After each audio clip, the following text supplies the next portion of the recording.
ইউনিভার্সিটির কথা যদি বলি, এই যে ট্রান্সফরমেশনটা আপনি বলছিলেন যে একটু ইংরেজিতে প্রথম গিয়ে আপনার বলতে সমস্যা হতো। সমস্যা হতো। তারপর সেটার জন্য আপনি নিজেই মিটিং করে জি। সলিউশন বের করলেন। তারপরে ৪ টা বছর পড়া। এই যে ট্রান্সফরমেশনটা, এই ট্রান্সফরমেশনটা আপনাকে আজকের জন্য যদি বলি যে ঠিক কতটা আত্মবিশ্বাসী করেছে কিংবা আপনি আপনার ভেতরে কি পরিবর্তন দেখেন এখন? মানে আগে যখন এখন থেকে ৫ বছর আগের তানিয়া আর এখন তানিয়া অনেক চেঞ্জ হয়েছে। যেমন আগে আমার কোনো কিছু দরকার হলে বা কোনো কিছু প্রয়োজন হলে আমি ফ্যামিলির উপরে ডিপেন্ডেন্ট থাকতাম। আর এখন আমি মনে করি যে না, এটা আমার করতে হবে, এটা আমার কাজ।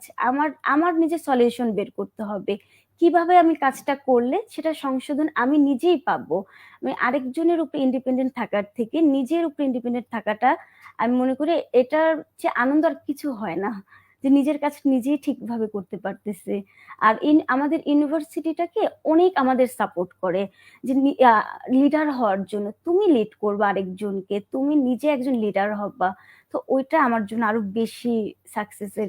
এই প্রসেসটা কেমন? এই যে বলছেন যে ইউনিভার্সিটিটা লিড করতে হেল্প করে, পছন্দ করে যে তাদের মেয়েরা নিজেরাই দায়িত্ব নিয়ে কাজ করবে কিংবা নেতা হবে, মানে এই প্রসিডিউরটা কি, তারা কিভাবে এই কাজটা করে? ছোটবেলা আমরা যখন পড়তে বসতাম, মানে পড়তে চাইতাম না, বাবা মা ফোর্স করতে এই পড়ো, কালকে পরীক্ষা, এটা করো ওইটা করো।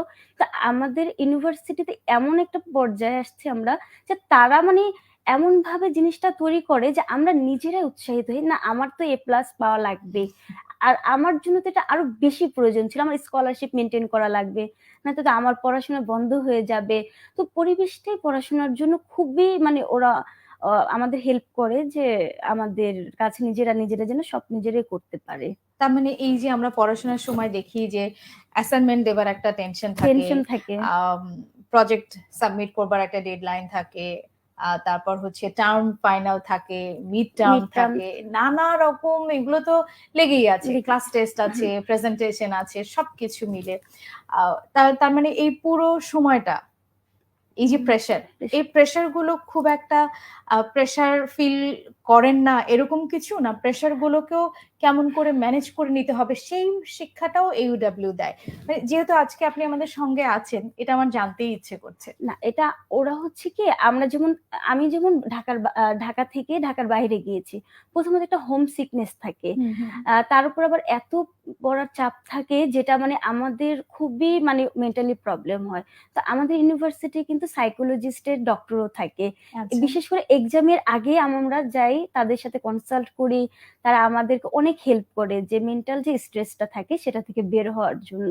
আমাদের মেন্টর থাকে, বড় আপুরা থাকে, আবার আমাদের যে প্রফেসররা থাকে তারা আমাদের খুব হেল্প করে, তারা খুব ফ্রেন্ডলি, যার কারণে আমাদের আরো বেশি আমাদের প্রবলেম সলভ হয়ে যায়। তার মানে প্রেশার যেমন আছে, প্রেশার রিডিউস করবার সিস্টেমটাও ইউনিভার্সিটির মধ্যে আছে। বাহ, এটা জেনে আসলে নিশ্চয় স্বস্তির বিষয় যারা পরবর্তীতে ইউনিভার্সিটিটার জন্য চিন্তা করবেন নিজেদেরকে কিংবা নিজেদের সন্তানদেরকে।